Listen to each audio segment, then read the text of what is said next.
আসসালামু আলাইকুম সবাইকে।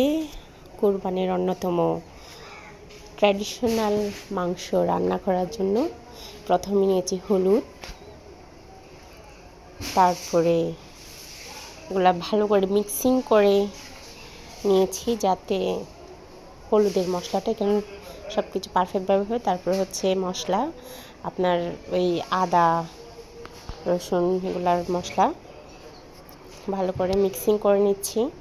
তারপরে আপনার বাদাম বাটা, কারণ বাদাম বাটা দিলে গরুর মাংসের স্বাদটা দ্বিগুণ বেড়ে যায়, এটা সকলেরই জানা। তাই ভালো করে মিক্সিং করে নিচ্ছি বাদাম বাটাটা। এখন দিচ্ছি জিরা গুঁড়া এবং গরুর মশলা, মেবি গরুর মাংসের মশলা ভালো করে মিক্সিং দিয়ে তারপর পেঁয়াজ কুচি দিচ্ছি, এটা অ্যাকসেপ্ট করছে। তো এখন মরিচ বাটা, তারপরে চিলি ফ্লেক্স, এটা গুঁড়ো, এটা হচ্ছে আপনার তেজপাতা, তারপরে সেটা দারচিনি, সব কিছু একসাথে দিয়ে এটা মিক্সিং করে নিচ্ছি। ভালো করে মিক্স করলে গরুর মাংসের মশলার স্বাদই গরুর মাংস মশলাটা ভালো করে ঢুকে যায়, তখন অনেক বেশি স্বাদ হয়, সেটা সকলেরই জানা। তাই ভালো করে মিক্সিং করে নিচ্ছি। মাশাআল্লাহ, দেখতে কিন্তু খুবই চমৎকার একটা লুক এসেছে। সবাই লাভ রেখ দিবেন, সবাই মাশাআল্লাহ বলবেন। এখন দিব সস, লবণ,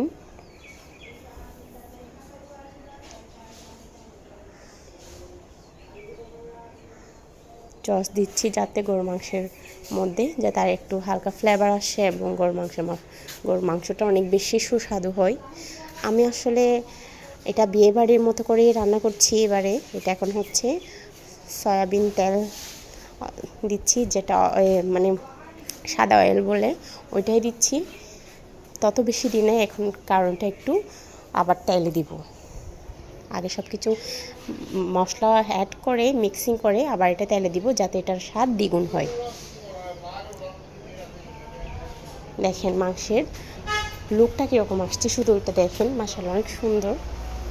এখন দিচ্ছি দুধ গুঁড়া দিলে হয় কি, দুধ গুঁড়া দিলে এটার স্বাদটা আসলে অনেক বেশি মজা হয়। মানে আমরা বাঙালিরা অনেকভাবে রান্না করে থাকি, কিন্তু আমার এইভাবে রান্না করাটা খুবই ভালো লাগে।